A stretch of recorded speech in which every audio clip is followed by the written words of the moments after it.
पिछले दिनों में जिस निर्वाण का संदर्भ आप सबने सुना था, उस निर्वाण के भाव को समझने के लिए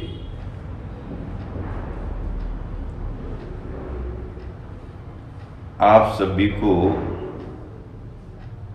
मरण और समाधि के संदर्भ को भी समझना पड़ेगा।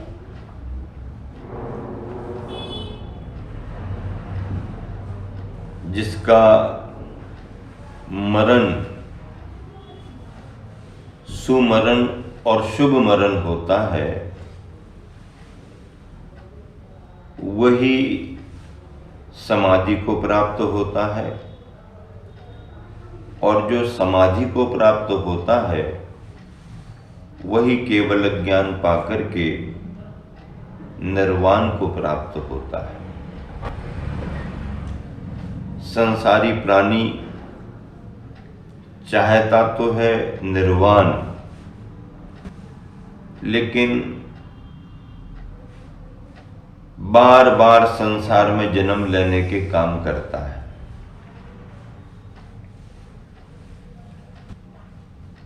किसान चाहता है कि ये वृक्ष अब ना उगे, तो उसे क्या करना पड़ेगा? बार बार जमीन में बीज बो रहा है, खाद पानी दे रहा है, पौधे का रख रखाव कर रहा है, तो वृक्ष की परंपरा तो आगे बढ़ेगी ही बढ़ेगी। किसान को अगर वृक्ष की परंपरा को समाप्त करना है, तो वृक्ष को तैयार करने वाला जो बीज है उसे दग्ध करना पड़ेगा। एक बार बीज समाप्त हो जाए तो फिर पौधा और वृक्ष की परंपरा समाप्त हो जाती है। अज्ञानी प्राणी का मरण पुनः जन्म का कारण बनता है, और जन्म पुनः मरण का कारण बनता है। जन्म और मरण का चक्र कुछ इस तरह से चलता रहता है। आचार्यों ने लिखा है कि जीव राग द्वेष करके कर्म बंध करता है, और कर्म बंध से इसे नई गति मिलती है। नई गति में इसे नया शरीर मिलता है। नए शरीर में इसे इंद्रियां मिलती हैं। इंद्रियां अपने विषय व्यापार को करती हैं। इंद्रियां अपने विषयों की ओर जाती हैं। फिर यह जीव उन इंद्रिय विषयों में राग द्वेष करता है। राग द्वेष करता है तो पुनः कर्म बंध होता है। कर्म बंध होने से नई गति मिलती है। नई गति में नया शरीर, नए शरीर में इंद्रियां, इंद्रियां अपने विषयों की ओर, फिर उसमें राग द्वेष, फिर पुनः कर्म बंध, और ये क्रम उसका चल रहा है। इस क्रम को समाप्त करने के लिए जीव के अंदर जो मूल में बीजभूत राग द्वेष का परिणाम है, उसे नष्ट करना जरूरी है।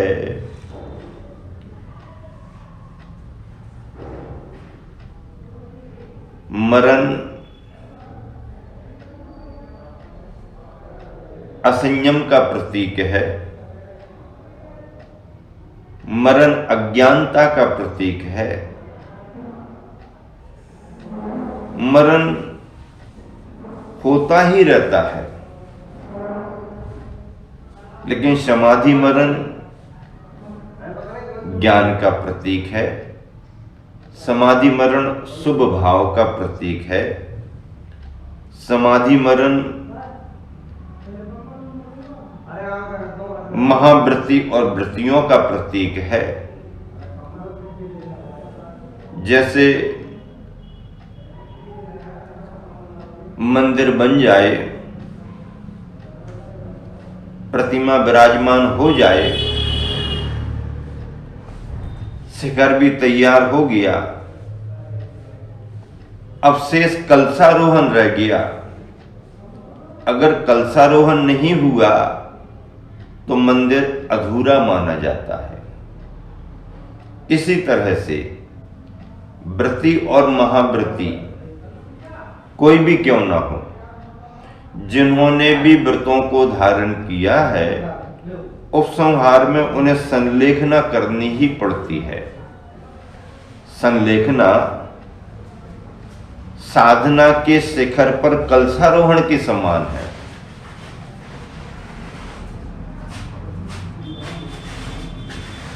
समाधि जो जीवन में व्रतों की साधना की है, कलशारोहण के रूप में प्राप्त होती है, और समाधि से ही व्रती और महाव्रतियों के जीवन की परिपूर्णता मानी जाती है। जैन परंपरा में समाधि को मरण नहीं कहा, मरण को तो मरण कहा है, लेकिन समाधि को महोत्सव कहा है। क्या कहा है? समाधि को महोत्सव कहा है।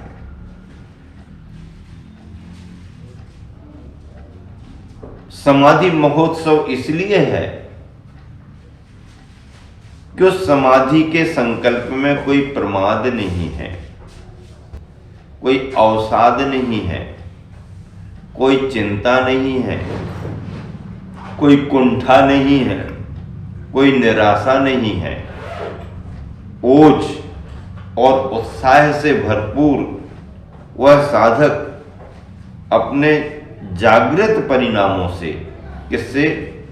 अपने जागृत परिणामों से, अपने आयु कर्म को समझते हुए, अपने परिणामों को साधते हुए काय और कसायों को कृश करता जाता है, कृश करता जाता है। इस मरण को समाधि मरण कहते हैं, आत्मघात नहीं कहते हैं। क्या? आत्मघात नहीं है ये।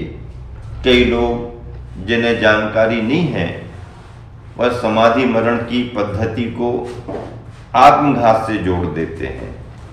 लेकिन आत्मघात में आवेश रहता है, आवेग रहता है, निराशा रहती है, कुंठा रहती है, कोई भी मानापमान के संदर्भ रहते हैं, तो व्यक्ति सुसाइड करता है।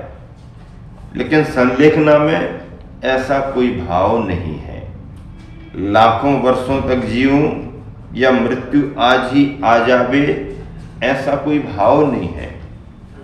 सहज शरीर जब साथ देना बंद करने लगता है, शरीर की क्षमता जब घटने लगती है, इंद्रियां बहुत शिथिल होने लगती हैं, अपने आवश्यकों को जब पालना कठिन लगने लगता है, अपने आवश्यक सही ढंग से, सही तरीके से जब पलते दिखाई नहीं देते हैं, तब उस उम्र को पा करके, यानी वार्धक्य अवस्था को देख करके संलेखना धारण की जाती है। अगर उपसर्ग हो तो उपसर्ग को लेकर के संलेखना होती है। कोई तूफान में फंस गया, कोई आंधी में फंस गया, कोई बाढ़ में फंस गया, भूकंप आ गया, या कोई क्रूर सिंह आ गया, जानवर आ गया, प्राकृतिक प्रकोप आ गया किसी भी प्रकार का, ये प्रकृतिकृत उपसर्ग है। ऐसे प्रकृतिकृत उपसर्ग की अवस्था को देख करके उपसर्ग में प्रकृतिकृत उपसर्ग भी होते हैं, त्रियंचों के द्वारा भी उपसर्ग होते हैं, मनुष्यों के द्वारा भी उपसर्ग होते, देवी देवताओं के द्वारा भी उपसर्ग होते।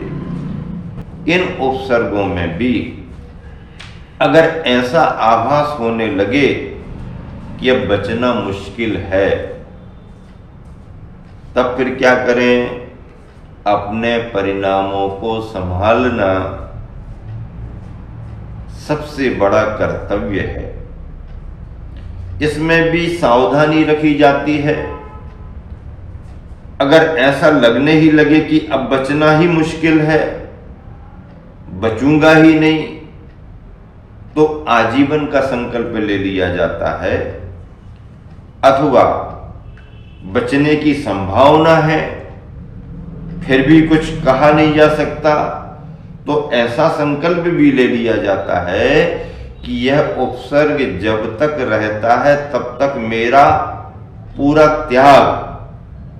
अगर उपसर्ग टला तो मैं आहार विहार करूंगा, अपनी चर्या करूंगा, और अगर उपसर्ग नहीं टला, उसी में मरण की स्थिति बनती है, तो मेरा आजीवन अर्थात सावधिक संन्यास रहेगा।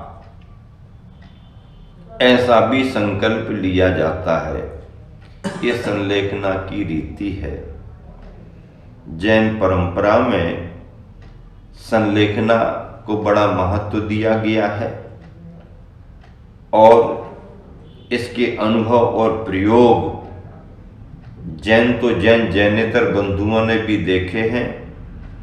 इसीलिए कोई भी कानून संलेखना की पद्धति को और संलेखना की विधि को बाधित नहीं कर सकता। ऐसा समाधि मरण निर्वाण का कारण बनता है। निर्वाण ही है। मरण, समाधि और निर्वाण। मरण के बाद पुनः जन्म और जन्म के बाद पुनः मरण। समाधि के बाद जन्म और मरण का क्रम सीमित हो जाता है। एक बार अगर किसी की निर्दोष समाधि हो गई तो ज्यादा से ज्यादा 7-8 भव, कम से कम 2-3 भवों में भी उसका काम हो सकता। भरत चक्रवर्ती ने अपने भवन के मुख्य द्वार पर एक बड़ा घंटा लगवा रखा था और समय समय पर घंटा बजता रहता था। सावधान, सावधान, सावधान। लोगों ने पूछा, चक्री को भी डर है क्या? किस बात के लिए सावधान किया जाता है? किस बात के लिए सावधान किया जा रहा? वर्धते भयम, वर्धते भयम, वर्धते भयम। अरे सावधान, सावधान, वर्धते भयम, वर्धते भयम, वर्धते भयम।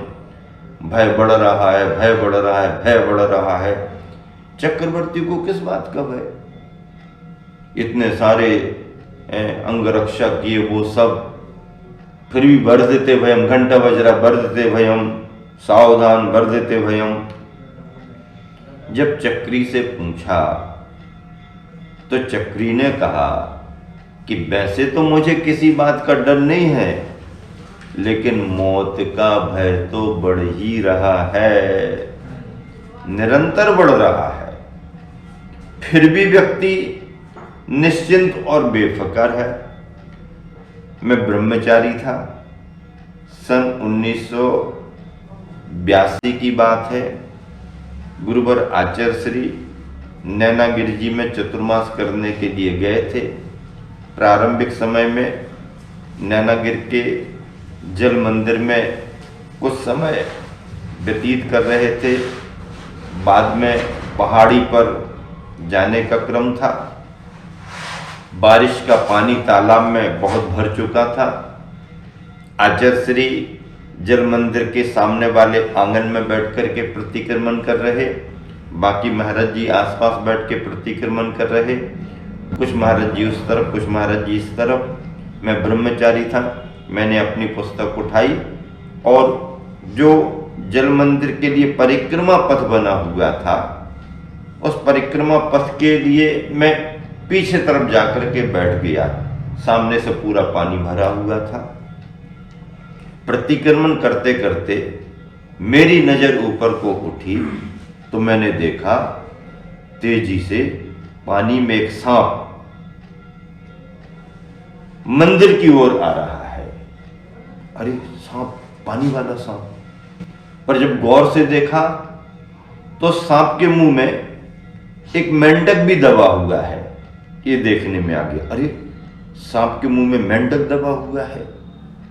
आधा मेंढक सांप के मुंह के अंदर है और पानी में सांप आगे बढ़ता जा रहा, आगे बढ़ता जा रहा, मंदिर की ओर आ रहा है। मेरा ध्यान गया।